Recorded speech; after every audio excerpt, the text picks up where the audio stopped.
Voilà, c'est parti. Magnifique. Ben, écoute, déjà, bonjour Olivier. Eh ben, bonjour Virginie. Je te remercie vraiment. Je suis très, très, très honorée de l'échange qu'on va avoir. Je te remercie d'avoir accepté Avec ma grande demande. joie. Alors d'abord, je vais te présenter en quelques mots, en essayant de pas trop m'étendre parce qu'il y a tellement de choses à dire qu'on pourrait en parler pendant des heures. Donc Olivier, toi, tu as été traducteur. Tu l'as encore en fait. Non, j'ai arrêté. Tu as arrêté, ok. Ouais, Donc, tu ouais, as j'ai traduit arrêté. plus de 100 livres en développement personnel. Mhm. Tu es auteur d'environ 20 livres aussi. Et combien Yes. exactement, ça, tu sais? Oui, je crois que c'est 20 tout rond. Voilà. 20 tout rond, ok, Ouais. d'accord. Donc, voilà. Conférencier, formateur, et tu as créé les ateliers du pardon, le cercle du pardon et la journée internationale du pardon. Yes. C'est ça? Ouais. Alors, quand tu as fait quand tu as traduit ces nombreux ouvrages, tu as eu la chance de traduire les ouvrages de Don Miguel Ruiz, dont les 4 accords Toltec. Et suite à ça, tu as décidé d'aller rencontrer l'auteur. Donc, tu es parti au Mexique. Et là, tu ne t'y attendais pas, mais tu as vécu, Miguel Ruiz t'a fait vivre un rituel de pardon duquel Ouais. tu es ressorti bouleversé. Quelques années Exactement. plus tard, tu as décidé d'écrire un livre, Le don du pardon, qui reprend ton aventure là-bas et qui reprend également le rituel en 4 étapes que Don Miguel Ruiz t'a transmis. Et puis, c'est suite à ça aussi que tu t'es lancé dans les ateliers, les cercles et la Journée internationale du pardon. Déjà, je voulais juste faire un petit arrêt sur image là. Je te l'ai dit il y a 2 minutes, mais je vais encore l'annoncer. Pour moi, jusque-là, le pardon, c'était quelque chose qui me rebutait. C'était quelque chose qui m'enfermait avec ce concept-là. Je ne me sentais vraiment pas bien. Comme Euh, beaucoup de gens. voilà, comme beaucoup de gens, effectivement. Et c'est pour ça que je me permets de faire un petit arrêt sur image à ce moment-ci. Parce qu'effectivement, et c'est encore présent pour certaines histoires de ma vie, il y a des moments où soit je ressens très fort la culpabilité, ou soit je ressens très fort le ressentiment et finalement le désir que l'autre souffre parce que je souffre ou parce qu'il m'a fait souffrir. Et quand je t'ai découvert et que j'ai commencé à creuser un petit peu sur ce concept du pardon, j'ai acheté ton livre, un autre livre qui est Peut-on tout pardonner? Mhm. Et au fur et à mesure de cette lecture, je me suis déconfite. Ou plutôt, c'est pas moi qui s'est c'est le concept du pardon qui s'est déconfit. Oui. Euh, et, euh, et là, aujourd'hui, c'est vrai que je trouve que finalement, c'est un indispensable. C'est devenu un indispensable alors que c'est quelque chose qui me rebutait. Donc, je suis très heureuse de te dire d'ailleurs que dans même pas une semaine, je vais participer à mon premier cercle Génial. afin d'enfin intégrer la théorie. Parce que c'est vrai que encore maintenant, il y a des endroits malgré tout qui piquent, des endroits du livre où je me dis, oui, mais quand même. Mais je sais que voilà, il faut vivre pour pouvoir intégrer ce qui est écrit au niveau intellectuel, on va dire ça comme Ouais. ça. Ouais. Donc, est-ce que Tout à fait. jusque-là, je ne me suis pas trompée dans ta présentation? Jusque-là, c'est très bien. C'est Est-ce que tu as parfait. des choses peut-être que tu souhaiterais rajouter? Non, parce que comme tu dis, si on commence à rentrer dans le détail, on n'en finira pas, mais ça donne les grandes lignes comme ça, et je pense que c'est l'essentiel. Ok. Écoute, je regarde un petit peu parce que je sais que j'avais noté. hum, Ah oui, alors aussi, ce qui est important aussi malgré tout, c'est que dans ta propre recherche au niveau du développement personnel, tu as expérimenté beaucoup de choses, tu t'es beaucoup formé et tu aimes à dire, et je valide totalement ça, tu aimes à dire que finalement, pour transmettre quelque chose, ben, il faut l'avoir intégré avant. Ouais. Donc, dans tous ces outils, il y en a certainement quelques-uns qui ont marqué profondément ton changement, en tout cas qui ont favorisé ton développement personnel, ton évolution.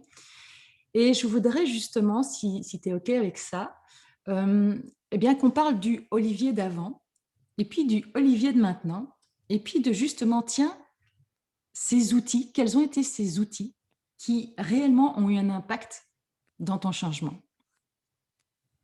D'accord. Alors déjà, j'aimerais faire une précision, c'est qu'il n'y a pas un Olivier d'avant et un Olivier maintenant, mais il y en a toute une série. Comme ça, je plaisante souvent en disant, pour les gens qui croient en la réincarnation, qu'on n'est pas obligé de mourir pour se réincarner et qu'on peut vivre plusieurs vies en une seule. Et moi, j'ai l'impression d'en être à ma, je sais pas, quatrième ou cinquième. Voilà, il y a vraiment eu des tronçons, des étapes majeures. Donc, ça m'est difficile vraiment de diviser en deux parce qu'il y a eu plusieurs étapes, plusieurs chapitres importants dans ma vie. Alors, quels ont été les chapitres, j'ai envie de dire, les plus importants que tu as ressenti en tout cas comme étant des, je ne vais pas dire des bons quantiques, mais voilà, des grands changements? C'est une bonne question. Alors d'abord, il y a eu des phases déjà qui ont correspondu simplement à des situations dans lesquelles je me suis retrouvé. Donc moi, je grandis à Genève, j'ai vécu en Suisse jusqu'à 25 ans. Et il se trouve que je suis tombé très tôt dans tout ce qui est développement personnel et spiritualité, vers 17-18 ans. Et j'ai eu une grande chance qui a été de rencontrer la Fondation Soleil qui existait à Genève, à moins d'un kilomètre de chez mes parents, qui avait été créée par le docteur Christian Schaller, que la plupart des gens aujourd'hui encore connaissent sous le nom de Tal Schaller. D'accord. Si tu googles son nom, tu verras tous les ateliers qu'il anime, tous les livres qu'il a publiés. Il avait créé les éditions Soleil. J'aime dire que la Fondation Soleil, c'était un peu un mini institut Esalen, pour ceux qui connaissent ce mythique institut en Californie, d'où sont partis pratiquement tous les grands courants de développement personnel de ces 50 dernières années. Ben, lui avait créé ça en 77 à Genève et avait pratiquement 10 ans d'avance sur tout ce qui se faisait en Europe là-bas, au niveau santé, au niveau développement personnel. Il faisait aussi venir des gens avec une vraie dimension spirituelle. Donc ça a été une première étape très importante dans mon parcours, puisque moi, je suis un autodidacte, j'ai passé un bac, mais très rapidement, je me suis rendu compte que je n'étais absolument pas fait pour des études universitaires. Déjà que je n'étais pas très doué pour les études habituelles, aux grandes dames de mes profs et de mes parents qui me voyaient déjà avec deux doctorats, tu vois. Mais j'ai un fonctionnement beaucoup plus, ce qu'on appelle cerveau droit, une pensée par image, par métaphore, et ce type de pensée-là n'est pas très, très compatible avec l'enseignement tel qu'il se donne aujourd'hui. Donc, rencontrer la Fondation Soleil, pour moi, c'était l'occasion de rentrer tout de suite dans la pratique. Si Et je suis qu'est-ce qui devenu t'a donné traducteur, c'est envie, grâce… pardon, qu'est-ce Pardon? qui t'a donné envie d'aller justement vers cette Fondation Soleil? Ben, en fait, j'ai plus tout le détail, mais si tu veux très rapidement, moi, je vais donc m'intéresser à la spiritualité. J'écris un premier livre à 21 ans, donc très jeune. Et, euh, et en cherchant à trouver un éditeur, notamment, je vais tomber sur les éditions Helios, Jean-Luc de Rougemont, qui se trouve être en même temps le directeur des éditions Soleil. Soleil Helios, il fait très très fort. Oui. Euh, et je ne sais plus si c'est par lui ou si j'avais connu déjà autrement, mais je tombe dans un endroit qui fait tout ce qui m'intéresse, c'est-à-dire la santé, le développement personnel, la spiritualité, qui est en plein dans cet essor du New Age, du nouvel âge qu'il y a au début des années 80. Moi, j'ai passé un an aux États-Unis quand j'avais 17 ans, programme d'échange. C'est là-bas que je découvre le développement personnel. Et donc, de retour en Europe, bah, évidemment, ça me branche. Je parle couramment anglais. Je lis tout ce qui sort des États-Unis. Mais en Europe, à ce moment-là, ben, on est dans les balbutiements. Il y a encore peu de gens, peu d'éditeurs qui parlent de ça. Et je tombe sur quelqu'un, Tal Schaller, qui connaît parfaitement ce milieu-là et puis qui a créé cet endroit absolument incroyable avec un resto bio à l'époque où le mot bio n'existait même pas, avec une bibliothèque, une librairie, un endroit qui donne des cours, un jardin de plantes aromatiques, etc. C'était un projet complètement avant-gardiste pour l'époque. Et je vais donc avoir l'occasion pendant 3 ans, pratiquement 82-85, de me former là-dedans. Alors, c'est très drôle, ces 3 ans sont comme un, comment dire, comme un hologramme miniature de ce que j'ai fait les 30 ans qui ont suivi. Voilà. C'est-à-dire la traduction, je l'ai débuté là-bas, l'interprète, je l'ai fait en premier là-bas, le travail dans l'édition, je l'ai fait là-bas, etc. Mon premier livre a été publié indirectement par les éditions Helios, mais pas Soleil. Enfin, c'est très curieux des fois de voir comment la vie nous donne, m'a fait ce cadeau de me donner un stage concentré de 3 ans et des outils que après j'ai été amené à développer à beaucoup plus large échelle dans les années qui ont suivi. Et à ce moment-là, tu étais tout jeune alors, tu avais la vingtaine d'années, tu dis. Oui, moi je suis de 61, donc tu vois, le soleil pour moi c'est entre 22 et 24 ans, tu vois. Et le regard de tes proches sur ça, parce que est-ce que c'était pas vu aussi de manière peut-être un petit peu, pas sectaire, mais tu vois, il n'y avait pas des pensées un peu Non, alors arrêtées? il y avait pas d'image sectaire, d'abord parce que Tal Schaller était quelqu'un, c'était un médecin homéopathe vraiment reconnu et qui a d'ailleurs beaucoup contribué à faire du canton de Genève en Suisse, un des cantons d'avant-garde sur le plan de la santé au naturel, du remboursement de certains soins, on va dire naturels, pris en charge par les assurances. Donc, il jouissait d'une belle crédibilité et ce n'était pas un type complètement flyé ou zinzin, euh, comme il en existe aussi, il faut le dire. Donc et puis en créant les éditions Soleil, il a été l'un des premiers à parler de graines germées, à parler d'hygiène intestinale, à parler C'est dingue. de plein de Ouais. choses. C'était des petits livres absolument géniaux avec des dessins magnifiques, quelque chose de complètement inédit dans l'édition. Voilà, il a vraiment ouvert de nombreuses portes et on a retrouvé ensuite pas mal de gens qui sont passés par la Fondation Soleil et qui ont fait d'autres choses ailleurs. Jacques Merck qui a créé les éditions Jouvence, avec lesquelles j'ai beaucoup collaboré aussi, est passé par les éditions Soleil. La revue Recto Verso, qui est très connue en Suisse de tous ceux qui font du développement personnel, a été créée par quelqu'un qui est aussi passé par la Fondation Soleil. Ça a été un peu une pépinière finalement de gens qui ont fait dont beaucoup en tout cas ont fait des parcours intéressants ensuite. Donc ça a été tes premières accroches, en tout cas Voilà. en Suisse, parce que les premières étaient aux États-Unis, si j'ai bien compris.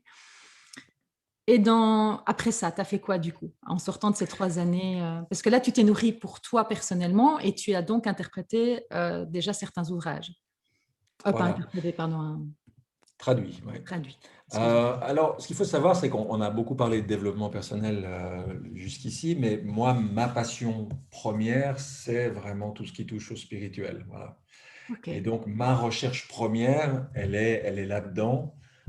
J'ai été élevé dans la religion catholique, dont j'ai claqué la porte à 16 ans parce qu'il y avait vraiment trop de trucs qui ne me convenaient pas. Mais j'ai eu une soif de connaissances spirituelles qui m'a amené à balayer un petit peu toutes les spiritualités orientales et occidentales, du bouddhisme tibétain au soufisme, au taoïsme, au bouddhisme, etc. Vraiment avec une conviction profonde que l'essentiel se tenait là.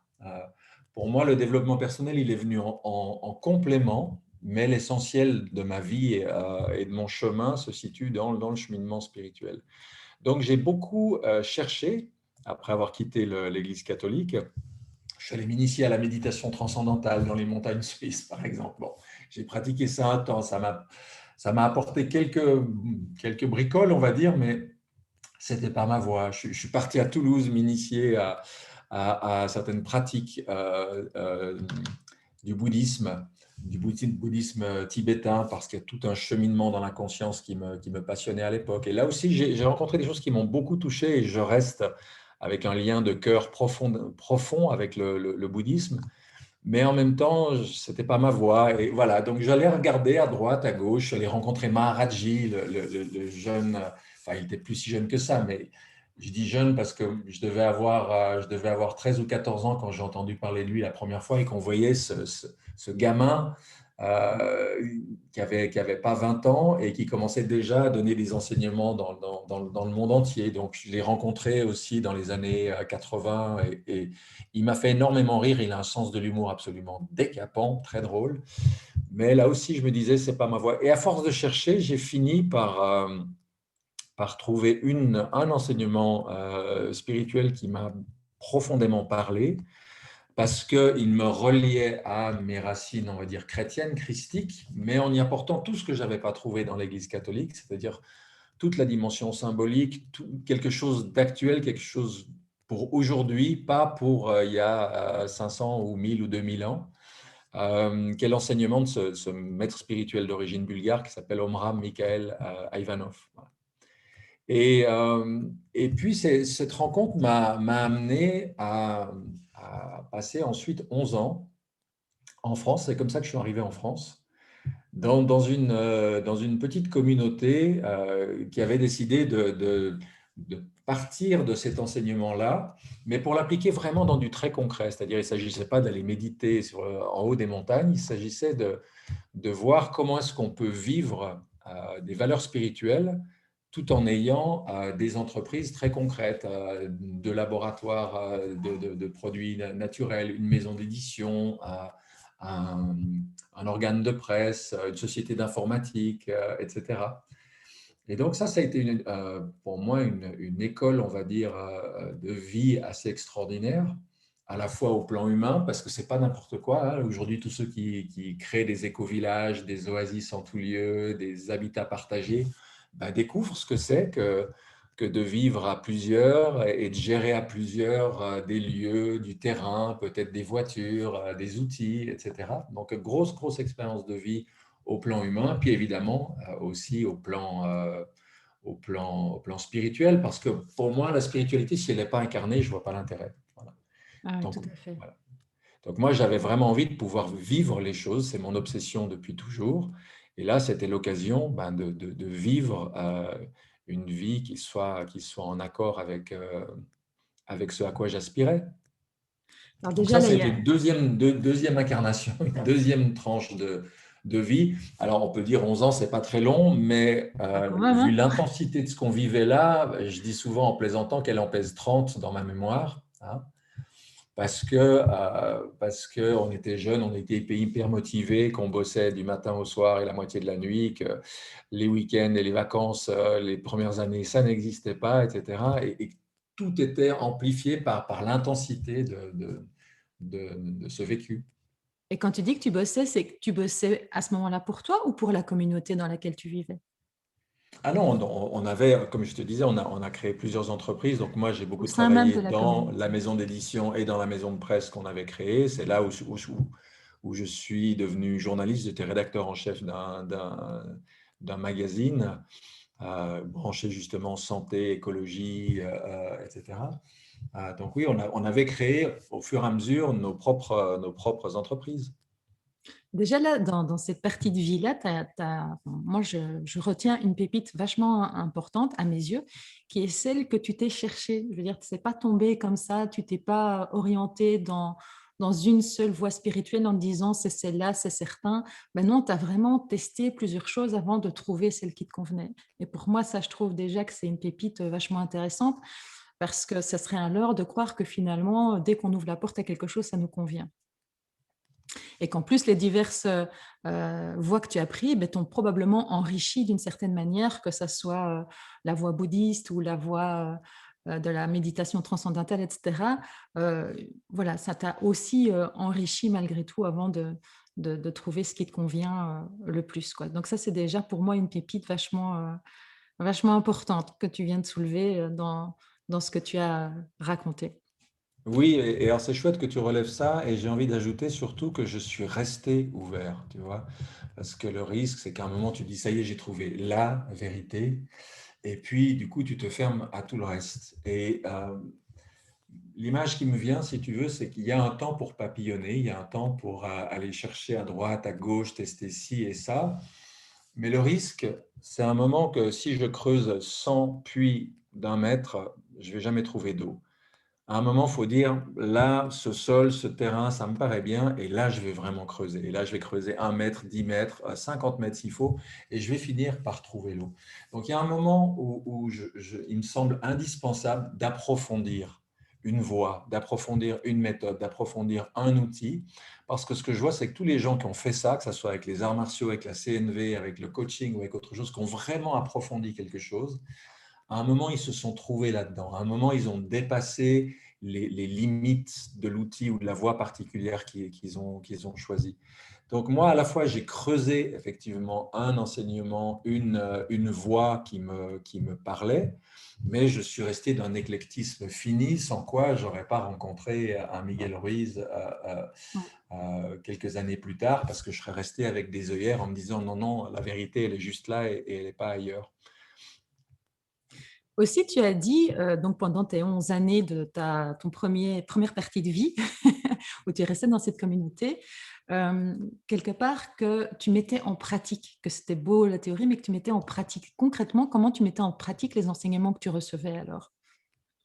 Alors écoute, il se trouve que c'est des enseignements qui sont très pratiques, hein, donc ça allait de la méditation au chant choral.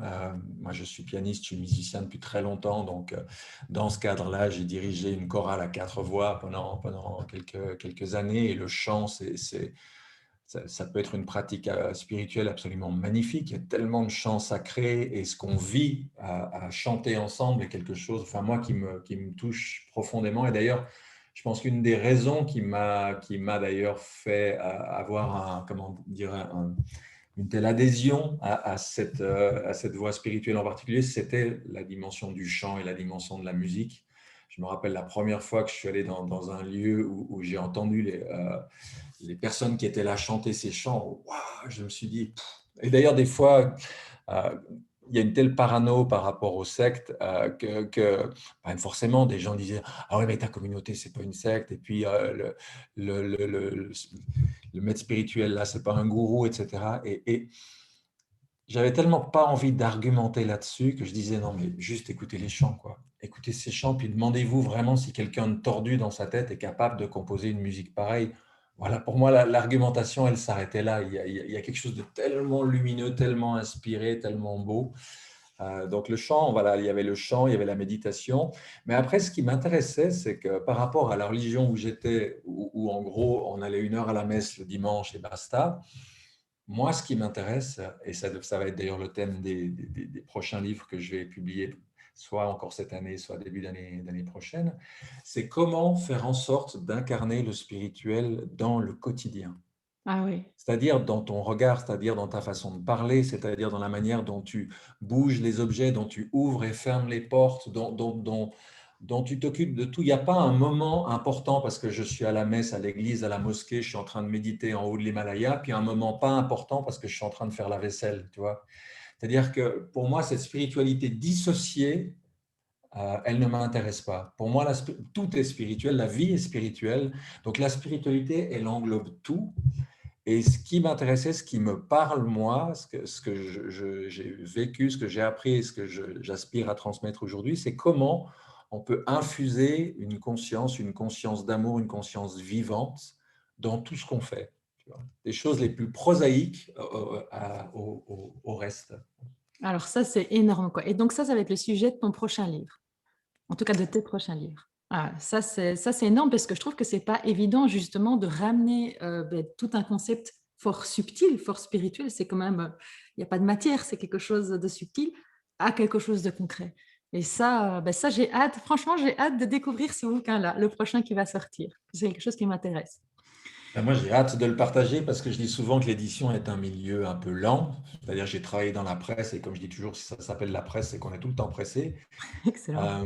L'édition, bah, entre le moment où tu as une idée de livre, le moment où tu l'écris, le moment où tu l'envoies à un éditeur, le moment où tu as une réponse favorable, et puis le moment où finalement le livre est disponible et publié, bah, il peut s'écouler des mois, voire parfois jusqu'à 1 an ou davantage selon plein de paramètres. Donc il faut être patient et, et même si je sais être patient, il y a toujours une partie de moi qui a envie de Oui, c'est partager logique. ce que j'ai écrit dès que c'est là. Il faut que j'attende. Voilà. Ouais, ça, c'est logique.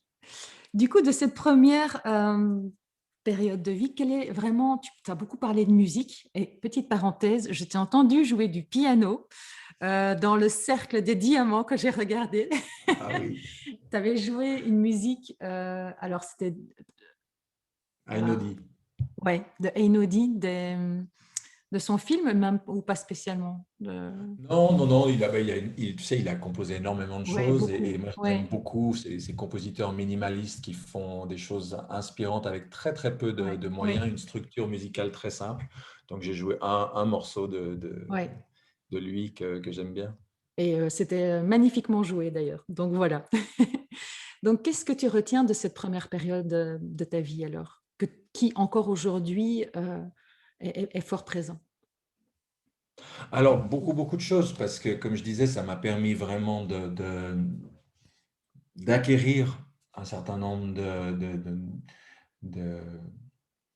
de connaissances, d'incarner un certain nombre de pratiques vraiment au quotidien dans ma vie. Mais paradoxalement, je dirais, une des leçons peut-être les plus importantes aussi que j'en ai retenues, c'est j'étais rentré dans cette aventure en me disant la spiritualité, c'est la solution à tous nos problèmes. Donc, avec ça, on va pouvoir tout régler. Et puis, l'expérience quand même longue, 11 ans, c'est long, va me montrer que ben non, il y a des choses qui ne fonctionnent pas, et en particulier, il y a de gros dysfonctionnements relationnels humains. Et que paradoxalement, le fait d'avoir un idéal spirituel élevé, d'aspirer à se perfectionner, à évoluer, à grandir, etc., accentue ces problèmes humains. Parce que on a tellement envie de se dépasser et d'être bien et d'être formidable que quand on est nul et minable et médiocre, ben on se juge d'autant plus sévèrement. Et ce qui fait que voilà, dans ce paradoxe, c'est que souvent dans des ashrams, des couvents, des monastères, des lieux où on pratique une spiritualité, il y a en même temps un niveau de jugement de soi, de culpabilité, de jugement parfois de l'autre, etc., qui est quelque chose d'absolument terrible. Et ce qui fait que lorsque je suis sorti de cette expérience en 97, que je suis revenu dans la région genevoise d'où j'étais originaire et que j'ai travaillé pendant 4 ans pour les éditions Jouvence, mon objectif, ça a été de publier tous les auteurs que j'allais trouver qui donnaient des clés pour transformer ces relations. Et alors, la vie me fait quand même deux cadeaux énormes. L'un s'appelle Miguel Ruiz, les 4 accords Toltec. Pour moi, c'est une chevalerie relationnelle. C'est des clés pour transformer sa relation à soi et aux autres. Et l'autre, juste un peu avant, d'ailleurs 1 an avant, c'est Marshall Rosenberg, la communication non violente. C'est-à-dire que j'ai la chance inouïe de recevoir le manuscrit non publié en anglais de son livre et de me dire waouh, ça c'est quelque chose de complètement inédit. J'ai rien lu qui s'approche de près ou loin de ça, et de pouvoir acquérir les droits francophones de ce livre, de le publier et de le faire traduire en français, et d'aller d'ailleurs rencontrer Marshall qui habitait en Suisse à l'époque et faire une semaine d'introduction à la CNV avec lui. Voilà. Alors, je cite ces deux, mais après, j'en ai découvert plein d'autres, j'en ai publié d'autres, j'en ai traduit d'autres, parce qu'il y avait cette soif de me dire, attends, mais euh, en tout cas, la spiritualité que j'ai découverte, là, les clés, elles ne sont pas là. Et j'ai beaucoup aimé rencontrer Miguel Ruiz parce qu'il y a aussi cette dimension spirituelle. Ce n'est pas un auteur de développement personnel, il faut quand même bien le rappeler. Mais il y a vraiment cette idée d'une spiritualité qui descend jusque-là, dans le cœur et dans la relation à autrui et dans la relation à soi-même. Et ça, pour moi, c'était vraiment, ça a été une étape décisive, une étape majeure dans mon parcours. Parce que jusque-là, on va dire, mon fil rouge, c'était la conscience. Mon premier livre, c'est Les rêves lucides. Comment mettre de la conscience dans ce qui est inconscient par définition, c'est-à-dire le sommeil et les rêves. Tu vois. Donc, mettre de la conscience dans le geste, dans la parole, etc. Et puis tout d'un coup, je rencontre Miguel, et puis je me dis, attends, mais ça ne suffit pas la conscience. La conscience, c'est comme la lumière. Mais quand je suis en haut du Mont Blanc, j'ai toute la lumière du monde, mais on se pèle, il fait un froid glacial. Avoir un peu de chaleur, ça serait pas mal non plus. Et la chaleur, c'est quoi? C'est l'amour. Donc, pour moi, tout d'un coup, la rencontre de Miguel, c'est dire il ne suffit pas de mettre de la conscience. Aujourd'hui, ce qui nous est demandé, c'est de mettre une conscience d'amour dans nos gestes, dans nos regards, dans nos paroles, dans notre vie, tu vois. Donc, ça va m'ouvrir tout un autre champ d'apprentissage, d'expérimentation avec la rencontre de Miguel, avec la rencontre des accords Toltec et ce qui va suivre derrière. Alors, tu parlais à l'instant du jugement, que quand tu es sorti de là, ben, forcément, il y avait pas mal de jugements et c'est pour ça que tu as cherché à améliorer tout ce qui était relationnel. Si je me souviens bien, au début de ton livre, justement, J'arrête de me juger, tu parles de ce fait que tu étais un peu un expert en jugement, un jugement sur toi, ou dans tous les cas, si j'ai bien compris, voilà, tu avais cette habitude de beaucoup te juger. Euh, Aujourd'hui, où tu en es par rapport à ça? Est-ce que tu as réussi, justement, au travers de tous les outils que tu as découverts avec Miguel Ruiz ou Marshall Rosenberg ou tous les autres, est-ce que tu as découvert des outils qui t'ont vraiment aidé à être moins jugeant, plus doux avec toi-même, plus en amour avec toi-même et avec les autres? Alors oui, alors tu parlais tout au début de notre interview d'un avant et un après. Pour moi, le plus gros avant-après, c'est ça. C'est-à-dire d'avoir pu progressivement cheminer pour m'extirper de cette culture du jugement qui est celle dans laquelle nous vivons, hein. D'ailleurs, si tu veux être un bon critique, il faut vraiment que tu fasses des critiques qui démolissent. Si tu fais des compliments sur les œuvres que tu as lues, sur les concerts auxquels tu es allé, sur les plats que tu as mangés, tu es un mauvais critique. Voilà. C'est C'est vrai. dingue comme quelqu'un qui est cassant, on pense que c'est quelqu'un qui a une opinion plus juste que quelqu'un qui est capable de trouver des qualités et de louer ce qu'il a. Donc, on est vraiment dans une culture du jugement. On nous instille le jugement au biberon, on l'a à l'école, on l'a en famille, on l'a absolument partout. Et pouvoir se sortir de cette culture du jugement, puis à un moment de se dire, mais attends, mais ces jugements, mais ils valent pas tripette, ils reposent sur quoi? Ils reposent sur du vent, sur rien du tout. Alors, j'utilise beaucoup en atelier une image qui a pris un petit coup de vieux, mais c'est le Muppet Show. Voilà. Dans le Muppet Show, moi, ce que j'adorais, c'est les deux pépés qui sont dans la loge et qui passent leur temps à tout critiquer, à tout démolir de ce qui se passe sur scène. Et je dis souvent, ben, mon juge intérieur, je lui ai donné l'image des deux vieux dans la loge du Muppet Show. Et c'est une image intéressante parce que, est-ce qu'on va arriver à les faire taire, ces deux vieux? Ben Ben non. non, j'entends, ben, ils ont trop de métiers et puis ils ont trop l'habitude de faire ça. Ce qu'on peut apprendre, c'est à ne plus les croire, c'est à ne plus les écouter, puis c'est surtout à aller écouter une autre voix en nous. Voilà. Cette voix que moi j'ai trouvée notamment dans les livres de Miguel, qu'on retrouve aussi chez Marianne Williamson avec ce magnifique texte où elle dit votre plus grande peur, ce n'est pas d'être inadéquat. Votre plus grande peur, c'est que vous êtes puissant au-delà de toute mesure. Voilà. Il y a 10 lignes mythiques que notamment Nelson Mandela a utilisées dans son discours d'investiture. Euh, alors, je ne dirais pas que la voie du jugement, elle a disparu en moi, ça serait terriblement prétentieux. Peut-être qu'il y a des gens qui y arrivent, c'est possible. Moi, ce que j'ai réussi en tout cas, c'est qu'effectivement, c'est plus qu'un bruit de fond. Elle est là, forcément, il y a des infos, il y a des choses qui viennent nous titiller, nous interpeller. Moi, je ne suis pas un saint, je suis quelqu'un en chemin, je continue de cheminer. Mais ce que je vois, c'est que cette voix, elle a tellement baissé de niveau, et puis que surtout, je ne me sens pas obligé de l'écouter et que très facilement, j'arrive à basculer, j'arrive à passer sur une autre fréquence, sur une autre chaîne de radio intérieure et à ne pas me laisser embarquer par ça comme je pouvais l'être autrefois. Alors, est-ce que c'est quelque chose qui est devenu très facile ou d'entrée de jeu, quand tu as lu ces bouquins et que tu as réalisé, enfin que tu as pris l'image des deux dans la loge du Muppet Show, c'est quelque chose qui est devenu, enfin, qui était facile d'entrée? Alors, tu sais, on aurait presque pu commencer par là. Moi, je crois à l'importance du temps. Je fais du piano, j'ai commencé à 10 ans, donc ça va faire gentiment 50 ans que je fais du piano. Euh, je connais personne qui ait joué les études de Chopin après un week-end de piano intensif, ni même après une retraite de 10 jours de piano. Je connais personne qui soit devenu ceinture noire d'aïkido, karaté ou jujitsu en un week-end ou en une retraite. Tu t'inscris dans un club, tu suis des cours et tu te donnes 10 ans. 10 ans pour jouer les études de Chopin correctement, 10 ans pour devenir expert dans tel ou tel art martiaux et 10 ans pour pratiquement n'importe quelle autre discipline. Et on a cette espèce de truc rigolo dans le développement personnel où on croit qu'on va aller faire un stage et puis ça y est, lundi, c'est bon. Ah, mais c'est quoi cette blague? Ça n'existe pas, c'est pas vrai. Il faut arrêter avec ce discours commercial, ce discours New Age, ce discours américain qui voudrait nous faire croire qu'on va avoir tout tout de suite et en plus sans effort. Tu vois, c'est n'importe quoi.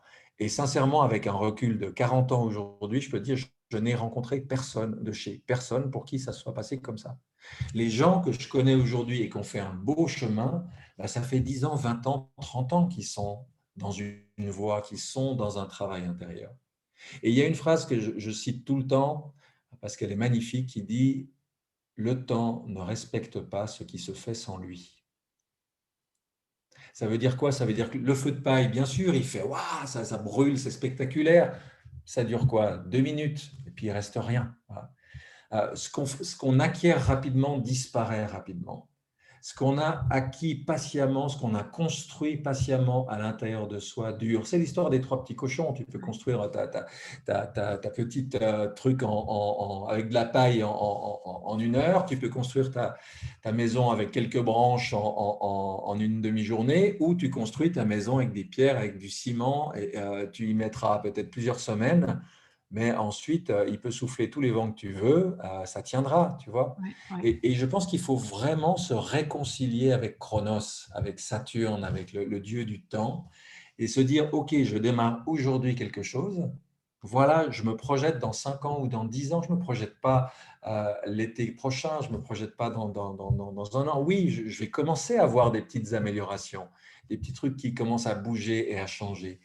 Mais avant que ça soit intégré, il va falloir du temps. Quand je vais voir un danseur étoile, quand je vois des gens qui sont au summum de leur art, mais je sais qu'il y a des années d'efforts derrière. Pareil pour les sportifs de haut niveau, tu vois.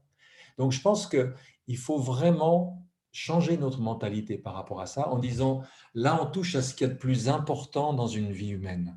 Ouais. On touche à notre chemin d'évolution, on touche à ce pourquoi notre âme, elle est venue. Elle est venue pour apprendre quelque chose, elle est venue pour guérir certaines vieilles blessures. Eh bien, on va se donner le temps qu'il faut pour ça. Et puis, on va savourer chaque étape du chemin parce que moi, j'ai fait du piano, bien sûr. Au début, tu fais juste des petits exercices et tu joues des petits morceaux qui font 2 lignes. Mais mine de rien, tu y prends du plaisir. Puis petit à petit, ben, à force de gamme et d'exercices, tu joues un morceau un peu plus compliqué. Mais ce n'est pas comme si c'est juste le jour où je pourrais jouer les études de Chopin que je vais être content. Tu vois? Et de la même manière, quand on est sur un chemin de développement personnel, sur un chemin spirituel, ben, il y a des petites victoires, il y a des petites choses. On se dit, tiens, avant, on m'aurait dit ça, ouais, j'aurais été vexé comme un pou, j'en aurais eu pour 3 jours à me remettre. Là, bon, ça m'a un petit peu contrarié, mais 5 minutes après, c'était passé, quoi. Donc, tiens, là j'ai déjà commencé à acquérir quelque chose qui est un peu mieux. Voilà. Et puis, de petits pas en petits pas en petits pas, ben, un jour, on se dit, waouh, il y a eu du chemin de fait. Et concrètement, comment tu as commencé justement à appliquer les clés qui t'ont permis de sortir de ce jugement assez important dans ta tête? Ben, en fait, comme je dis, moi je suis un obsédé par la pratique, hein. Je me souviens encore du tout premier livre de développement personnel que j'ai mis en pratique, qui s'appelait Handbook to Higher Consciousness, qui a été traduit littéralement par les Québécois à l'époque, Manuel vers une conscience plus élevée de Ken Keyes Jr. Euh, j'ai lu ce livre, ce qu'il y avait dedans me semblait pertinent, hop, je mets en pratique concrètement. Et j'ai fait ça avec tout, j'ai fait ça avec la CNV, j'ai fait ça avec les accords Toltec. Euh, Ça demande de l'autodiscipline. Alors, ce qu'il faut savoir, c'est que l'autodiscipline, ce n'est pas donné à tout le monde. Ouais, c'est clair. Et que dans ces cas-là, c'est bien d'aller rejoindre un groupe qui se réunit toutes les semaines pour faire de la CNV, un groupe qui se réunit toutes les semaines pour méditer, un groupe qui travaille sur ses émotions ou sur d'autres choses. On a un choix extraordinaire aujourd'hui, on peut même le faire à distance d'une manière efficace. Donc voilà, moi ça a été tout de suite d'utiliser en fait ma vie, et en particulier mon couple, la relation à mes enfants, la relation à mes proches, comme un laboratoire expérimental. C'est-à-dire de me dire, si je n'arrive pas à mettre en pratique les choses là, chez moi, avec mes proches, etc., qui je suis ensuite pour aller écrire des livres ou pour aller faire le beau sur une scène et dire aux autres ce qu'ils devraient faire, tu vois. C'est vraiment de dire, chaque jour, quotidiennement, j'ai des occasions qui me sont données d'avancer, de grandir et de mettre en pratique les outils, les clés, les méthodes que j'ai découvertes dans tel ou tel livre. Puis il y en a certaines, bah, on les pratique un moment, puis on se dit, ouais, bof, c'est pas vraiment mon truc, ou ça me correspond pas, ou ça n'a pas donné les résultats que j'en attendais. Bon, ben, c'est pas grave, on le laisse de côté, puis on en essaie une autre, puis petit à petit, ben, on finit par se construire une boîte à outils. Parce qu'aucun outil tout seul ne va suffire. D'ailleurs, on parle beaucoup d'outils aujourd'hui. Moi, j'aime bien aussi parler des fois d'une voie. Une voie comme le bouddhisme, comme certaines voies spirituelles. Ce n'est pas juste un outil, c'est un ensemble d'outils d'une très grande diversité parce qu'on est nombreux et que l'outil qui marchera pour l'un ne marchera peut-être pas pour l'autre. Puis que l'outil qui marche aujourd'hui, ben, il ne marchera peut-être pas dans 10 ans ou inversement. Donc, il faut avoir assez d'éléments à disposition pour pouvoir cheminer, c'est l'idée d'une voie, pour pouvoir cheminer dans la durée. Donc là, il y a de nouveau une pépite extraordinaire que tu nous partages, c'est vraiment ce fait de pratiquer, pratiquer, pratiquer, de vraiment instaurer dans ton quotidien euh, une pratique qui t'a permis de voir si oui ou non cet outil te convient, si oui ou non. Et ça, je l'ai lu aussi je l'ai lu ou je l'ai entendu dans une des conférences, je ne sais plus. Non, je l'ai lu. C'est aussi de mettre certains outils, de transformer certains outils qui, à la base, ne te convenaient peut-être pas. Et puis, avec un nouveau regard, tu as réussi à faire quelque chose qui te convenait. Donc, tu n'as pas tout de suite rejeté l'outil en question. Alors là, l'exemple que j'ai, c'est par exemple les 4 accords de Don Miguel Ruiz, justement. Il y avait, il y a 2 accords que tu as inversés. Donc, c'était Ouais. prends les choses personnellement et fais des suppositions. Et moi, j'ai trouvé ça, mais génial, vraiment génial. Parce qu'effectivement, dans sa forme originelle, cet accord-là, à un moment, avait ses limites. Et du coup, ben, ça ne te convenait peut-être pas de manière globale. Et tu en as fait quelque chose, tu as mis ça à ta sauce, en fait. Donc, tu as transformé l'outil en question sans le rejeter directement. Oui, puis c'est surtout qu'ils sont formulés au négatif, hein. Oui, c'est vrai. C'est-à-dire ne prends pas les choses personnellement, ne fais pas de suppositions. Et on dit en psychologie positive que lorsque tu utilises une injonction négative, par exemple, tu dis à un gamin ne va pas, il est sur son vélo, ne va pas vers le trou, il entend va, il entend trou, et boum, il va Boum. directement. Il vaut mieux lui dire va vers l'arbre à droite, reviens vers moi. Voilà. Donc, moi, j'ai très bien compris, comme tous les lecteurs, l'esprit de ces accords tels que Miguel les conçoit. Mais moi, j'adore inverser les choses. J'adore les retourner à 180 degrés dans tous les sens parce qu'aucune posture n'inclut toute la vérité et que des fois, si on veut voir, il faut aller voir de l'autre côté pour comprendre. Et donc, en inversant ça, en disant, bah, pendant un temps, je vais prendre tout personnellement, c'est-à-dire je vais tout laisser rentrer en moi, voir ce qui me fait réagir. Et ce qui me fait réagir va me donner des clés sur où est-ce que j'ai des choses à travailler pour qu'un jour, effectivement, plus rien ne me fasse réagir. Pareil, ne pas faire de suppositions, mon Dieu, mais dans le monde où on vit, mais on n'arrête pas d'en faire. D'ailleurs, si nos scénaristes de télévision ou de cinéma arrêtaient de faire des suppositions, on aurait 98% des films qui disparaîtraient, tu vois. Parce que si tu regardes la télé ou le cinéma avec cet accord en tête, tu vois le moment dans le film où tel acteur, tel personnage fait telle supposition, puis tout part en vrille et toute l'histoire va être le déroulement jusqu'à ce qu'on retombe sur quelque chose de vrai. Donc, ça m'amusait de partir de la constatation, de dire en fait, le problème, c'est pas qu'on fasse des suppositions.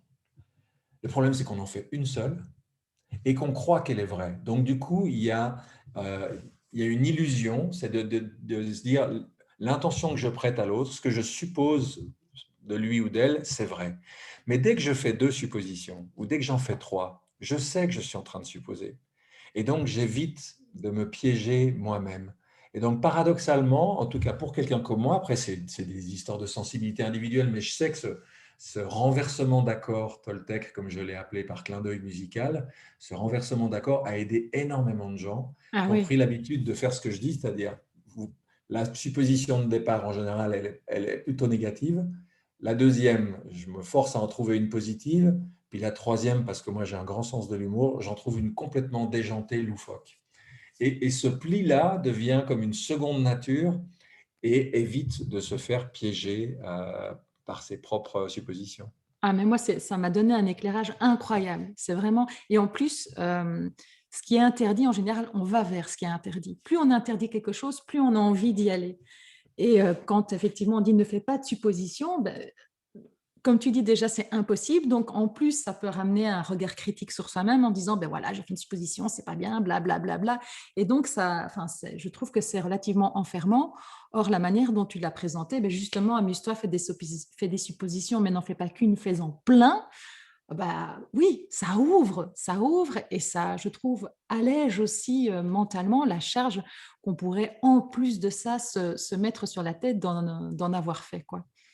Oui, oui. Ouais, ouais. Puis, voilà, moi, je dis souvent que on peut s'amuser avec le développement personnel, on peut s'amuser avec la spiritualité. Quand on est môme, on apprend tout en jouant.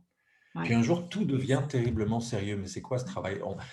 Marc Cuchard, avec qui j'ai créé le jeu des accords Toltec, il avait cette idée il y a déjà 20 ans de dire, il faut créer des jeux de développement personnel. Voilà. Donc il en a créé, je ne sais pas, 10 ou 15, peut-être plus maintenant. Et je pense qu'on peut apprendre énormément de choses dans un esprit ludique. Ouais. Je parlais de douceur tout à l'heure, mais on peut aussi rire de soi, rire de ses erreurs. Enfin, voilà, dans le rire, il y a quelque chose qui enlève ce sérieux et on parle d'éclat de rire, mais dans un vrai éclat de rire, mes illusions, les trucs que je me raconte, etc., tout ça gicle et puis je retrouve quelque chose de vivant, de pétillant. C'est tellement plus agréable de cheminer comme ça que dans le sérieux le plus étriqué. Ah, je suis complètement d'accord, vraiment. Ça fait du bien. Et dans tous ces outils dont tu parles là, qui t'ont permis, qui t'ont aidé à diminuer le jugement, à diminuer cette petite voix, ce mental qui n'arrête pas, quels ont été ou quels sont encore, selon toi, ceux qui sont je ne vais pas dire le plus pertinent, parce que j'imagine que tous, comme tu l'as dit tout à l'heure, sont pertinents, dépendant des cas, dépendant des situations, dépendant des jours. Mais quels sont ceux qui, pour toi, t'ont vraiment, enfin, font une différence, font une grosse différence? Alors, c'est difficile à dire parce qu'il y a beaucoup de choses qui se sont mêlées. D'abord, ce travail que j'ai fait pendant 10 ans, parce que j'ai arrêté aujourd'hui, j'ai transmis le relais de toutes mes activités autour du pardon. J'ai écrit 3 livres dessus, j'ai organisé plein de choses et aujourd'hui, la vie me pousse ailleurs. Mais mine de rien, ce travail sur le pardon, il change foncièrement, profondément, radicalement notre regard sur soi et sur les autres. C'est-à-dire que quand tu as vécu ce pardon par rapport à toi, par rapport à plus grand que soi, par rapport aux autres, lorsque comme moi, on a organisé pendant 4 ans de suite au Val de Consolation les Journées du pardon. Chaque année, 20 intervenants internationaux qui venaient partager un témoignage, une méthode, un atelier, quelque chose. Quand tu écoutes l'histoire de ces gens, quand tu vois d'où ils viennent, par quoi ils sont passés, euh, quand tu as, moi j'ai animé je ne sais pas combien, peut-être 100, 120 ateliers sur le pardon avec à chaque fois pas mal de participants. Quand tu écoutes l'histoire des gens, à un moment tu te dis, mais qui je suis pour juger? Mais franchement, j'ai aucune idée finalement de la vie des gens.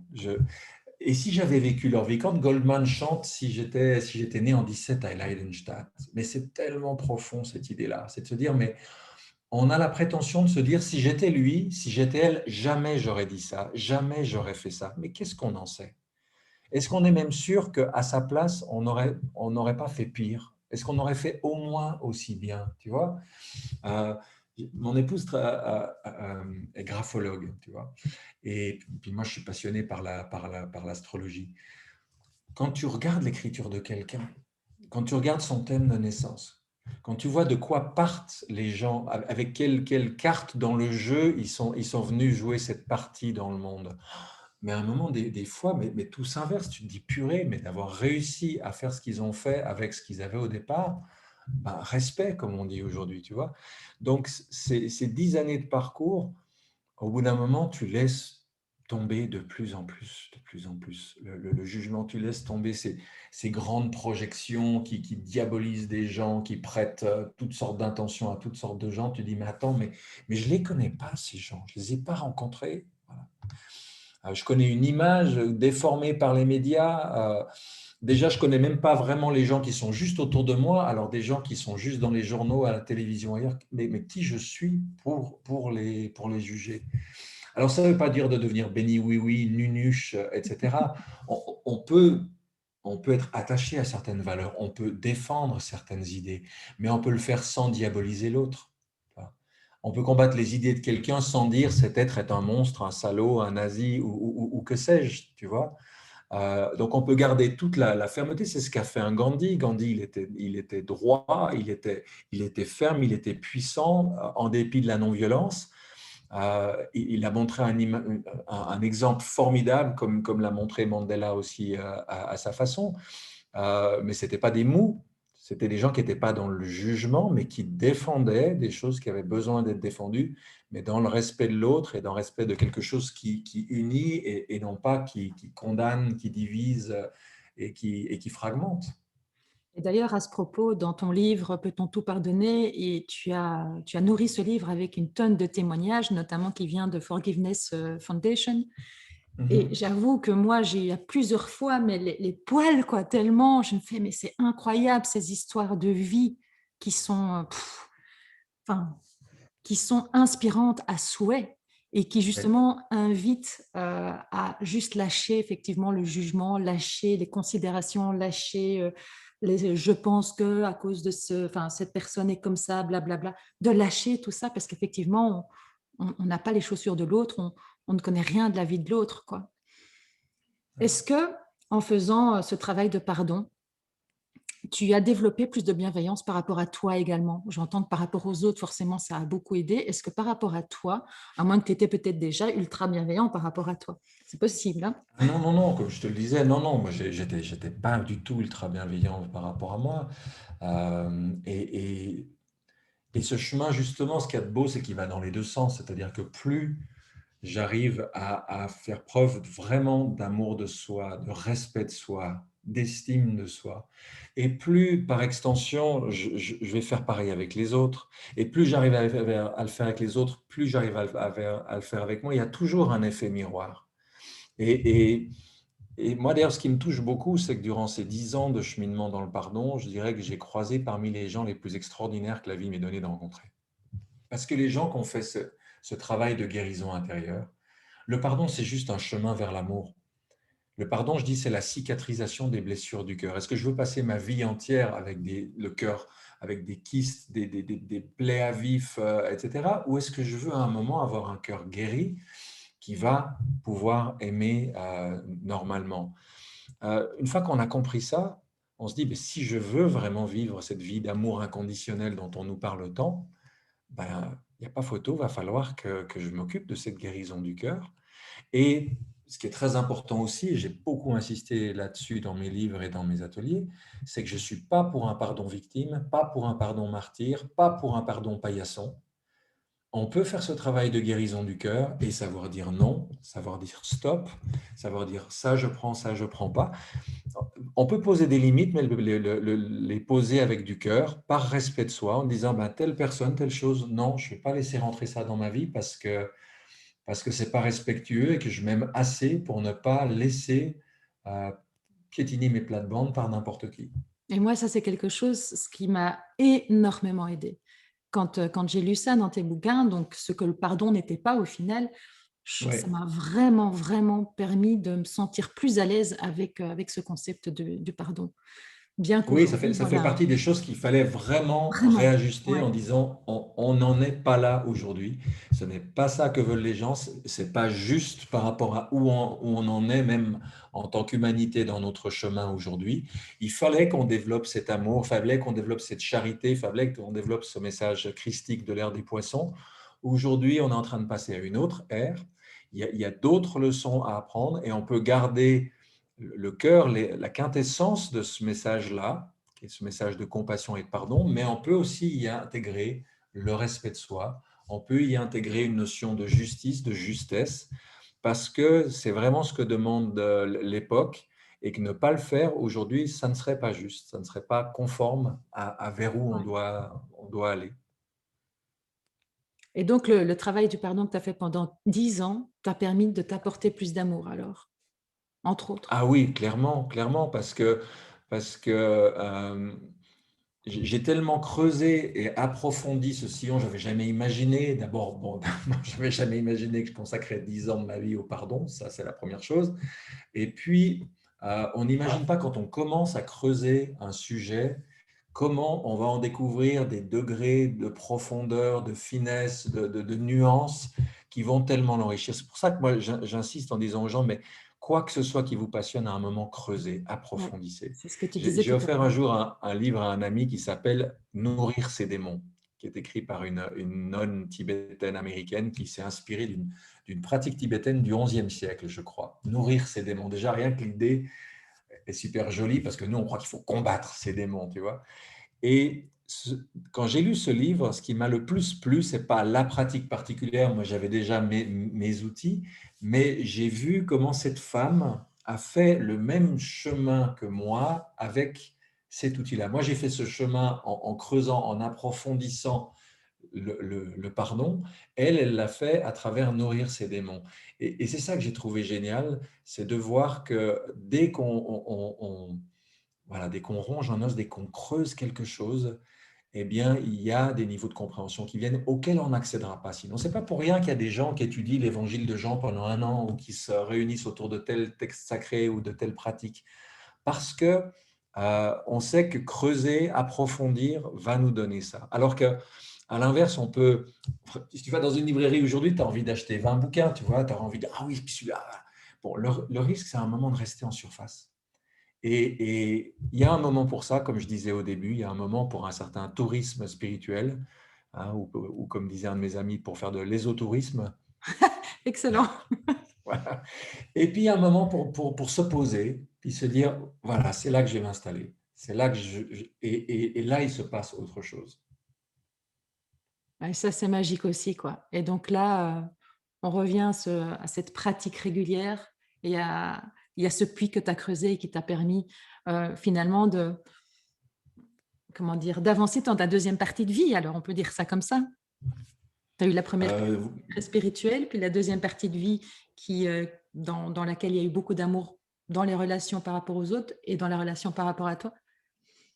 oui, alors ça reste toujours pour moi dans le spirituel, mais Bien sûr, ouais. ça incluait toute une dimension dans la relation humaine qui pour moi était absente dans ce que j'avais connu, ou en tout cas qui s'y vivait de manière trop contraignante, trop fermée. Donc là, ça m'a vraiment ouvert d'autres portes, vraiment dont j'avais besoin, en tout cas, je dirais, ne serait-ce que moi, par rapport à mon chemin de vie. Dans ta conférence Genesis, tu parles de guérir son cœur, donc avec le pardon, comme tu viens de gentiment l'expliquer, de libérer le mental pour que la lumière s'incarne dans la matière, à savoir nous. Ouais. Mhm. Euh, Libérer le mental, réellement, comment tu fais ça? J'imagine qu'effectivement, tout ce qui est lié au non-jugement et aux approches de Miguel Ruiz, oh là là, et Marshall Rosenberg est aidant. Mais y a-t-il encore d'autres pistes? Alors déjà, ce qu'il faut savoir, c'est qu'effectivement, hein, je parle de guérir le cœur, libérer le mental. Le cœur, quand il n'est pas guéri, il est blessé, il souffre, et parce qu'il souffre, il nous coince. On ne peut pas avoir une pensée libre si on a le cœur qui est complètement comprimé. Essaye de faire de la pensée positive quand tu as le cœur qui tourne pas rond. Ouais, Ça ne marchera pas, ouais, ça tu vois. marche pas. Donc guérir le cœur, c'est presque une condition aussi pour favoriser ce que j'appelle la libération du mental. Chez la plupart d'entre nous, le mental est inféodé au cœur. C'est-à-dire que le mental nous sert à justifier nos émotions, à montrer que j'ai raison d'être en colère, j'ai raison d'être triste, j'ai raison d'être indigné, j'ai raison, j'ai raison, j'ai raison. Il y a une partie de nous, hein, dont le job permanent est de nous donner raison. Voilà. Mais en nous donnant raison, eh bien, le mental ne fait pas son boulot qui est de scanner tout l'éventail des possibles. C'est-à-dire de faire 1, 2, 3, 4, 10 suppositions, de projeter 1, 2, 3, 4, 5, 10 éclairages différents sur une situation pour vraiment en capter toute la richesse et les nuances. Un mental libre, c'est un mental qui est capable, qui est aérien, qui est vraiment souple et qui peut défendre une idée, défendre le contraire, voire encore une autre position, etc. On dit par exemple que dans les écoles talmudiques, dans le judaïsme, vraiment c'est quelque chose qu'on enseigne. Nous, on apprend à l'école la bonne, la mauvaise réponse. Donc une pensée complètement binaire. Alors qu'en réalité, le monde n'est pas binaire. Il y a un troisième point de vue, puis il y a un quatrième.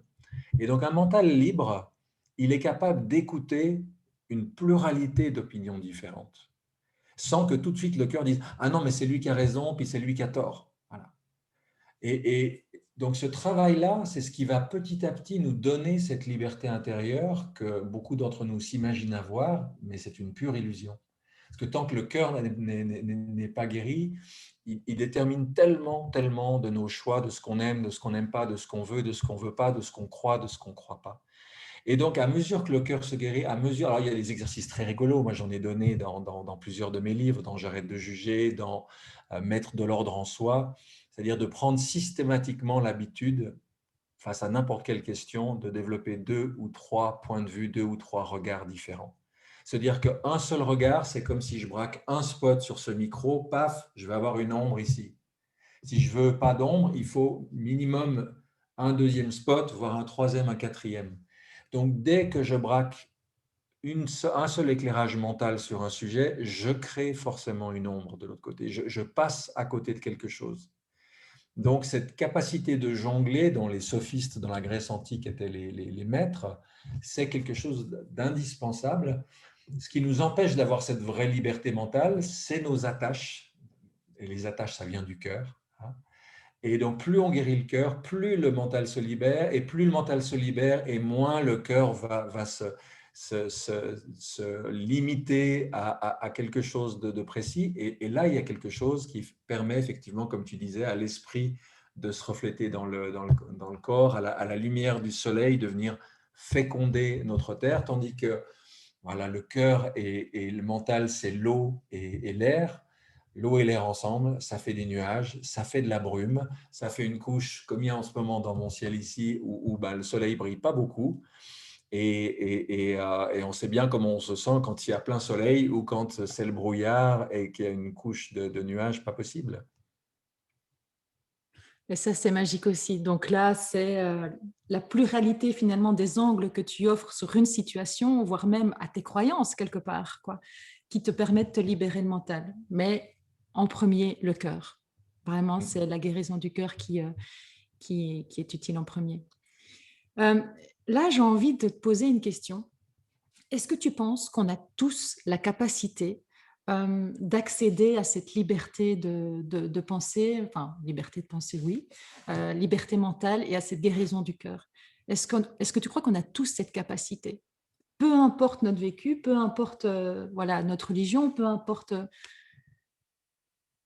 Alors, écoute, d'abord, je pense qu'on est tous différents.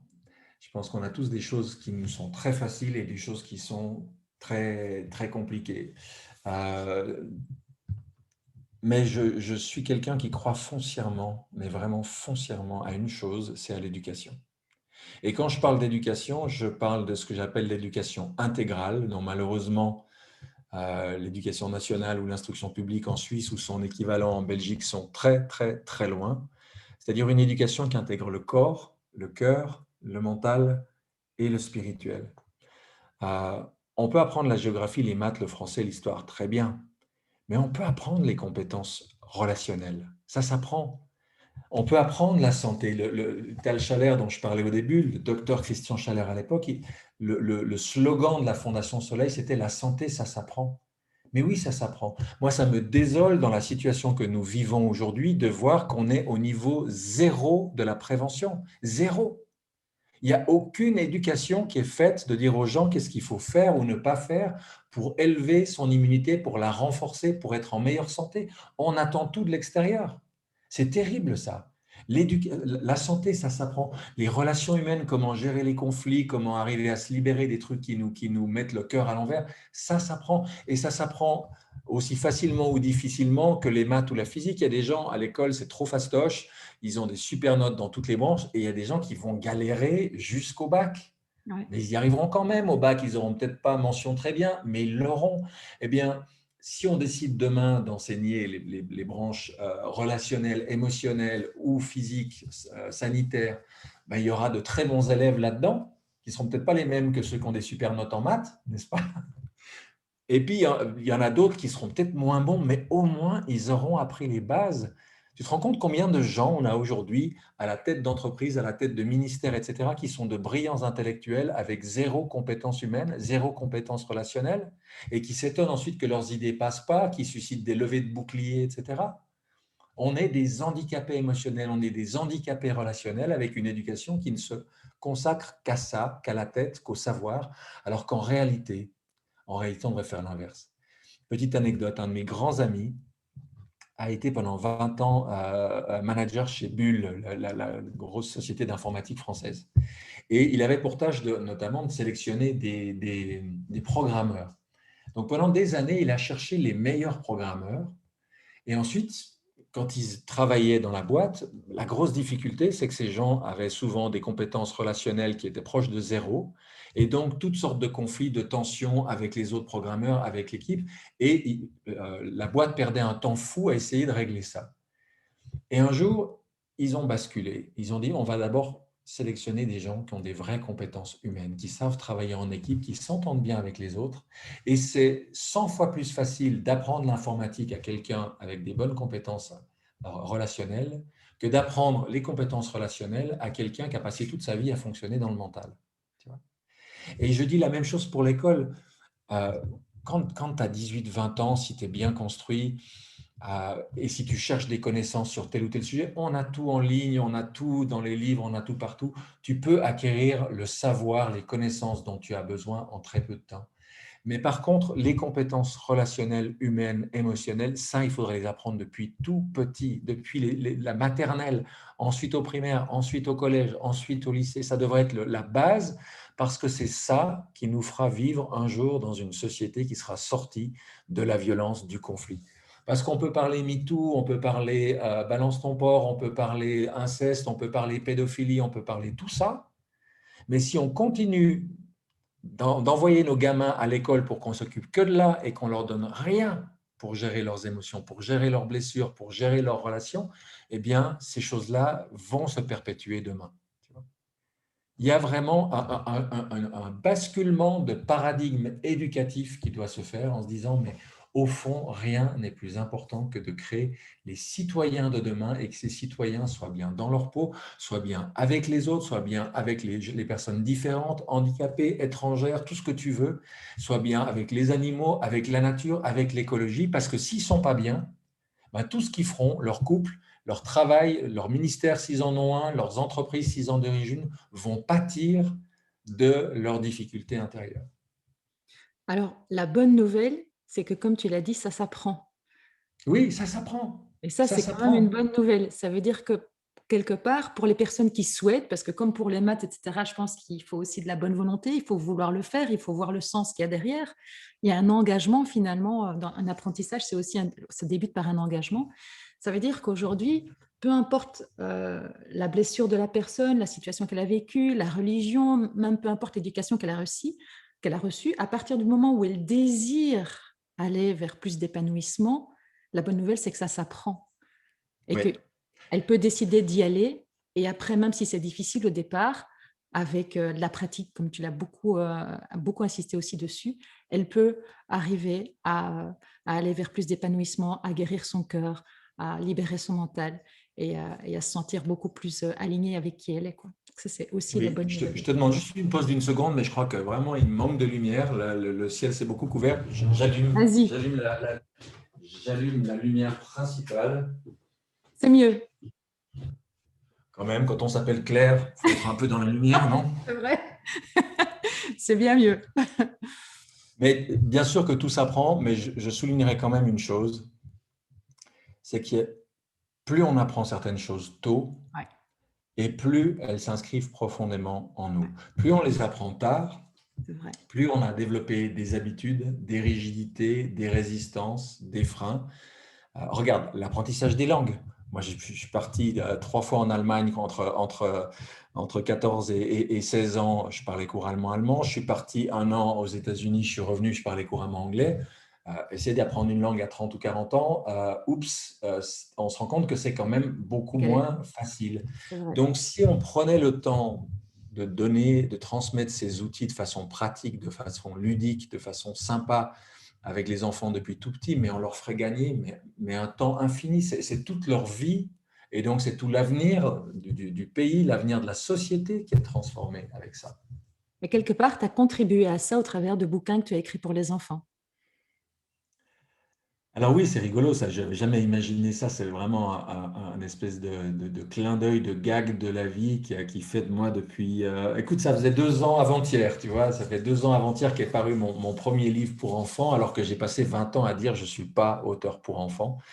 Il a fallu un joli coup de pouce du destin pour que je le devienne. Mais ça me fait très, très plaisir parce que je reçois des messages très, très touchants des parents, des grands-parents qui me racontent ce qu'ils vivent avec leurs enfants ou petits-enfants autour de ces livres-là. Donc, oui, c'est une jolie aventure. J'ai 2 questions encore à te poser parce que je vois que le temps file, mais bon, je serais partie pendant des heures avec toi, tellement je te trouve inspirant. Euh, Là, tu parlais justement de destin. Qu'est-ce que tu dirais aux personnes qui n'ont pas confiance en la vie, que basées sur leur situation, sur leur vécu, ben, n'ont plus du tout ou n'ont pas du tout confiance en la vie? Alors, c'est compliqué. Il y a pas de formule magique, tu vois, une espèce de phrase cosmique que je pourrais sortir et qui va transformer quelqu'un dont le parcours de vie, dont les épreuves, dont les souffrances a amené à un moment le fait de se dire la vie, c'est que des ennuis, c'est que des galères, c'est une vallée de larmes, etc. Il y a un chemin à parcourir. Tu sais, on est depuis 40 ans au moins, peut-être 50, dans ce qu'on appelle le développement personnel. Et moi, ça fait déjà bien 5 ans, sinon davantage, que je dis c'est un terme qui commence à me sortir par les trous de nez. Voilà.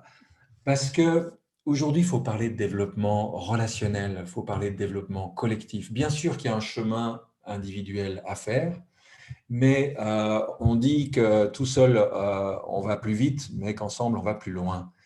Et que je pense que des fois, dans mes ateliers, je disais, je pense que le maître spirituel du 21e siècle, c'est le groupe.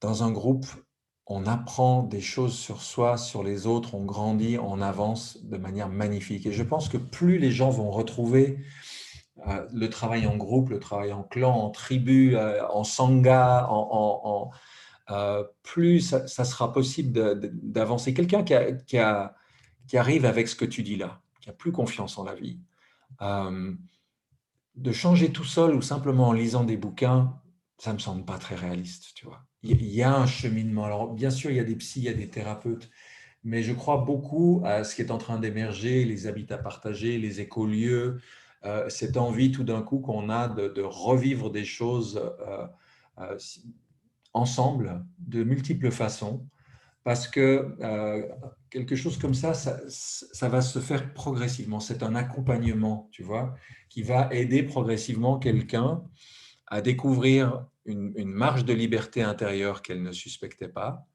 et puis petit à petit à infléchir son parcours, et au lieu de partir vers quelque chose de triste, de noir, de sombre, de se dire, ah mais si, en fait, ça je peux, ah puis il y a ça, mais ça doit se faire petit à petit. Moi, ce qui me touche beaucoup, si je reviens 2 secondes au cercle de pardon que j'ai créé, c'est de voir des gens venir au départ simplement parce qu'ils ont vraiment une espèce de rancune, de ressentiment, de trucs qui leur empoisonnent l'existence, donc ils viennent pour ça. Mais en fait, à travers la guérison du cœur, ils vont découvrir beaucoup plus que ça. C'est-à-dire qu'ils vont toucher du doigt, mais avec leur cœur, avec tout leur être, une dimension d'amour qu'ils ne suspectaient pas. Et que cette dimension d'amour va tout d'un coup colorer autrement leur regard sur la vie, leur regard sur les autres. Et il y a des gens dont le virage dans la vie, il a commencé par ça, si tu veux.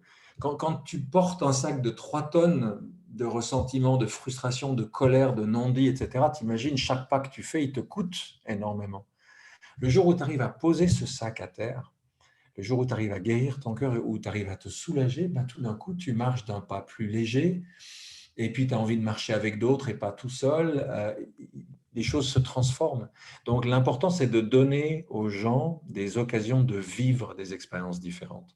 J'ai publié ce livre magnifique que j'adore l'année dernière chez Jouvence qui s'appelle Notre cœur sait qu'un monde plus beau est possible, de Charles Eisenstein. Je dis que c'est un des ouvrages les plus importants que j'ai lus ces 20 dernières années. Et il explique qu'on a beaucoup écrit de choses sur comment changer ses croyances. Mais en fait, changer ses croyances, vouloir les changer intellectuellement parlant, ça ne fonctionne pas. Ça fonctionne très peu. Ce qui va vraiment nous aider à changer une croyance, c'est de vivre une expérience qui était impossible dans nos croyances jusque-là.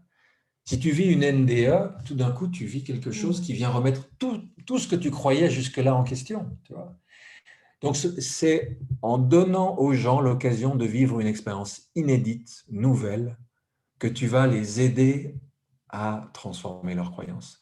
Quand quand as vécu dans la méfiance, dans la tristesse, dans la peur, dans la morosité, et que tout d'un coup, lors d'un atelier, lors d'un cercle, lors d'une retraite, tu touches du doigt quelque chose que tu n'avais jamais vu, tout d'un coup, tu vas dire, ah ouais, je croyais que le soleil n'existait pas, mais là, tout d'un coup, j'ai eu une percée dans les nuages et maintenant, je sais que ça existe. Voilà.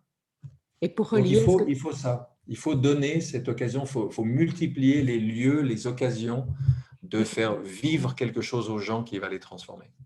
Et pour relier avec ce que tu disais tout à l'heure, toucher quelque chose de nouveau du doigt, clairement va permettre à une croyance de basculer et en même temps, après, c'est quelque chose qui doit, se pratiquer et se nourrir davantage pour l'instaurer de manière plus Plus rectiligne, durable. plus Oui, durable. oui. Ma Oui, il dernière faut à question. la fois des moments où il y a une expérience, où il y a un vécu, où il y a une percée, et puis ensuite de dire, OK, voilà, derrière, comment est-ce que j'avance C'est là-dessus, ça, tu vois? ouais. Euh, C'est c'est la là prise de conscience et puis, le moment où il faut intégrer aussi. voilà. Et c'est là où moi je suis un grand fan des travaux du docteur Stanislav Grof, hein, qui est pour moi un des géants, mais vraiment géants de la psychiatrie, psychologie et psychothérapie. Et je pense que son nom restera un jour dans l'histoire au moins aussi haut que ceux de Freud, Jung, Adler et d'autres, tellement il a apporté de choses. Et lui a commencé dans son parcours dans la vie en tant que médecin en République tchèque, en tant que jeune médecin, à administrer du LSD 25 aux médecins et aux infirmières dans le cadre d'une expérimentation sur l'utilité des états modifiés de conscience pour mieux comprendre les personnes avec des troubles psychiques ou psychiatriques. Puis de fil en aiguille, a passé sa vie entière à s'intéresser aux états modifiés de conscience et à la façon de les utiliser pour transformer son existence. Si tu as l'occasion, lis ses mémoires, qui se lit comme un polar absolument passionnant, qui s'appelle Quand l'impossible arrive, que j'ai eu la chance de traduire et de faire publier chez Très Daniel. C'est un livre absolument mythique. Et on se rend compte que donner aux gens l'occasion de vivre une expérience de conscience supérieure, de conscience modifiée, de conscience élargie, tout d'un coup, tu te dis, waouh, comme dans Matrix, tu as pris la petite pilule là, et puis tu as vu qu'il existait autre chose.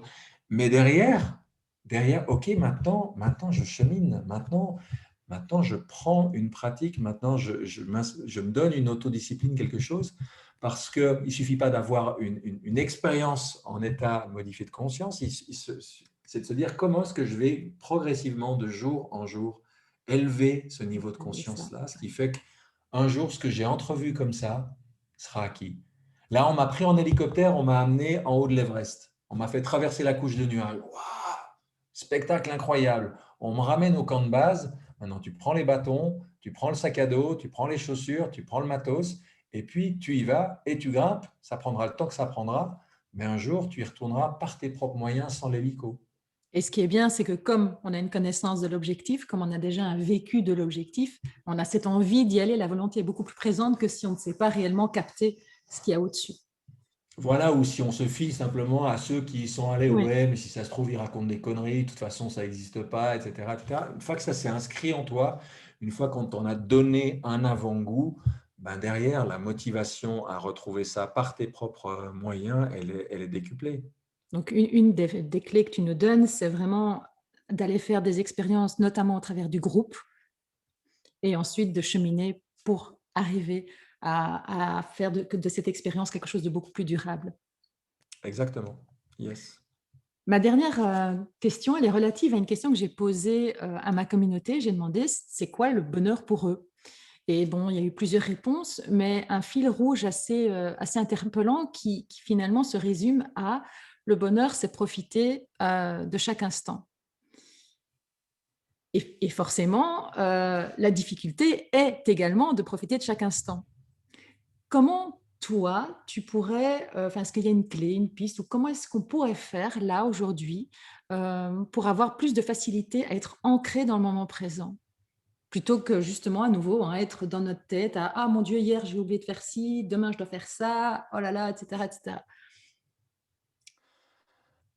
D'abord, j'ai envie juste de faire un petit clin d'œil à ce mot bonheur qu'on emploie de manière intensive depuis 10 ou 15 ans, tu vois, qui est aussi un peu une mode, il faut le dire. Hein. Il y a des termes comme ça, comme il y a des modes dans la médecine, comme il y a des modes ma lumière s'éteint, comme il y a des modes dans la spiritualité et dans tout. Euh, je- j'ai l'impression que ce mot, finalement, est plus un barrage pour beaucoup de gens qu'autre chose. Tu vois, parce qu'il y a une espèce d'obligation de bonheur. Alors que je ne sais pas si c'est vraiment le terme qu'il faut choisir. Jean-Louis Servan-Schreiber avait utilisé une fois le terme de contentement et je trouvais ça intéressant, tu vois, parce que parce qu'il y a beaucoup de gens qui sont mécontents et qu'on peut apprendre à développer du contentement. Mais je crois surtout que lorsqu'on vit une vie qui a du sens, lorsqu'on vit une vie qui est riche, qui est intense, même s'il y a des moments d'épreuve, même s'il y a des moments de difficulté, même si ce n'est pas rigolo tous les jours, mais il y a quelque chose qui vibre en nous. Et que je crois que ce sentiment d'être en vie, ce sentiment que ce qui se passe est important, compte, même dans des moments des fois dramatiques, est plus important qu'un espèce de bonheur un petit peu nunuche, rose, comment dire, bisounours, qui est pas ce à quoi notre âme aspire vraiment. Euh, voilà, il faut toujours se méfier quand un terme comme ça est repris à toutes les sauces, puis finit par occulter tout le reste. Il y a des gens qui ont une vie qui changerait pour rien au monde, mais qui n'est pas une vie de bonheur telle qu'on l'imagine. Quand tu lis les ouvrages que Pierre Pradervan, mon grand ami Pierre, a consacrés à Roger McGowan, qui est depuis 30 ans dans les prisons au Texas, dont 28 ans passés dans les couloirs de la mort. Bah, tu m'excuseras, mais ce n'est pas vraiment l'idée qu'on se fait du bonheur. Et quand tu vois cet homme qui est pratiquement devenu un saint derrière les barreaux, et quand tu l'entends dire, mais pour rien au monde, je changerai ma vie contre une autre. Ben là, ça amène quand même une réflexion, c'est de se dire, cette expérience incroyable qu'il a vécue, elle l'a amené à une telle profondeur de lui-même, à une telle connaissance, à une telle ouverture, à une telle transformation, qu'en dépit de tout ce qu'elle comporte comme souffrance, comme situation d'injustice, d'aberration, de folie, etc., il ne voudrait les changer contre rien. Ben, je trouve qu'il y a, il y a pour moi, dans cet exemple-là, quelque chose qui nous amène à réfléchir, à se dire, mais c'est quoi qui compte vraiment dans ma vie, tu vois? C'est quoi qui fait que à mon dernier souffle, quand je repasserai ma vie en revue, je me dirai, waouh, j'ai vraiment été vivant, j'ai vraiment vécu cette vie-là. Comme dirait Christiane Singer, que j'adore, Christiane Singer, elle est formidable parce qu'elle a tout pris de la vie. Elle n'a pas dit, ça je prends, mais ça, non, ça c'est moins bien. Puis elle a essayé de faire, voilà, c'est de dire, je veux une vie qui est capable de se nourrir et de prendre tout et de transformer tout et de faire mon beurre avec ça, tu vois. Donc ça, c'était le premier élément parce que ce mot de bonheur est aussi, comme celui de développement personnel, un peu galvaudé, trop utilisé et qui finit par être l'arbre qui cache la forêt et qui nous empêche finalement d'élargir notre compréhension de ce que c'est qu'une vie humaine et de ce que c'est qu'une vie humaine pleinement épanouissante. Après, pour l'instant présent, ben, il y a plein de choses. Il y a la méditation de pleine conscience qui est aussi très mode et très tendance en ce moment. Il y a un livre, moi, qui est un des ouvrages qui m'a le plus apporté depuis ces 30 dernières années, qui s'appelle Le processus de la présence, de Michael Brown, qui n'est pas américain comme on pourrait le croire, il est sud-africain. Un parcours de vie absolument incroyable, un processus d'une simplicité confondante à mettre en œuvre, mais qui vraiment nous remet dans l'instant et favorise la guérison de certaines blessures émotionnelles d'une manière absolument non intentionnelle, non volontariste. Elle crée les conditions, c'est une sorte de médecine de terrain émotionnel. Et les résultats de ce travail-là, pour les gens qui font vraiment les 3 cycles de 10 semaines qui préconisent, valent vraiment le détour. Et puis si je peux terminer par un outil que j'avais trouvé moi quand j'avais 20 ans et que je cherchais à développer le rêve lucide, j'avais pris un stylo et je m'étais tracé un gros C sur la main gauche, C comme conscient, et je faisais des pauses de conscience à tout moment dans la journée quand je voyais ce C, que je suis en train de marcher, en train de manger, en train de ci, en train de ça. Et ce que je faisais au départ simplement pour obtenir des rêves lucides m'a permis d'obtenir ce que je voulais. Je suis devenu un très bon rêveur lucide, mais surtout, je me suis rendu compte que ça m'avait donné une qualité de vie, une qualité de présence et d'attention à l'instant, qui était finalement le plus grand bénéfice de cette pratique, même si ce n'était pas pour ça au début que je l'avais fait. Alors, l'histoire du C, c'est peut-être pas génial. On peut s'acheter une bague, on peut s'acheter un bracelet, on peut trouver autre chose de plus esthétique à faire que de se gribouiller un C sur la main gauche. Une chose est Mais sûre, c'est c'est qu'au sens propre comme au sens figuré, c'est marquant au moins le C dans la main. C'est Donc, marquant, c'est marqué. Aujourd'hui, tu as des petites applis sur téléphone portable qui t'envoient un petit ding, genre clochette tibétaine, toutes les minutes ou toutes les 15 minutes. C'est toi qui paramètres ou de façon aléatoire, ce qui est aussi intéressant. Il y a 1001 moyens de favoriser ce retour dans le corps, dans l'instant, que tout concourt aujourd'hui à empêcher avec ce que j'appelle, enfin, c'est pas moi qui l'appelle comme ça, c'est Pierre Pradervon justement, les armes de distraction massive. ah, magnifique. Mm. Armes de distraction massive. Tout le temps distrait, tout le temps Ouais. l'attention captée par tout sauf l'essentiel et de revenir à soi, revenir dans l'instant, revenir dans son intériorité. C'est qu'on est bien armé hein, à l'époque actuelle, justement. Ouais, ouais. Et encore une fois, je le souligne, mais c'est un petit peu de nouveau la trame de fond de tous tes enseignements, c'est l'entraînement et la récurrence qui fait qu'à un moment ou à un autre, ça s'engramme comme étant quelque chose de devenu habituel. Voilà. Mais ça, de toute façon, comme je te disais, les musiciens savent ça, les sportifs savent ça, les artisans savent ça. Il s'agit juste de récupérer ça dans tout ce qui est développement personnel, dans la spiritualité, on le sait aussi. Personne va devenir un- voilà, un méditant accompli en un stage de week-end, ça n'existe pas. C'est vraiment un travers du développement personnel sauce américaine qui nous a vendu quelque chose qui est juste du rêve.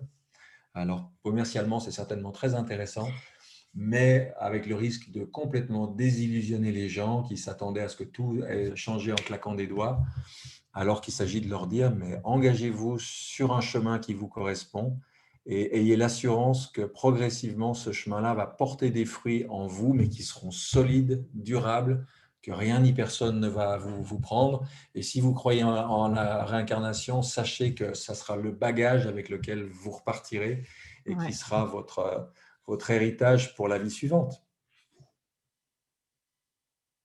Bah, écoute, Olivier, merci pour ces innombrables pépites. Là, c'était encore... en tout cas, moi, je n'ai pas vu le temps passer. Je me suis beaucoup, entre guillemets, amusée, mais je me suis beaucoup nourrie. C'était quelque chose qui m'a beaucoup plu. Donc, je te remercie vraiment beaucoup de ce temps que tu as pris pour partager ce moment avec moi. Ah bah Et écoute, c'était bien volontiers, c'était avec joie, c'était très sympa. J'ai bien aimé la façon dont tu rebondissais et la façon dont tu écoutais ce que je disais pour effectivement en isoler des petites choses et les faire ressortir. Donc j'ai passé un très bon moment également, mais je t'en remercie.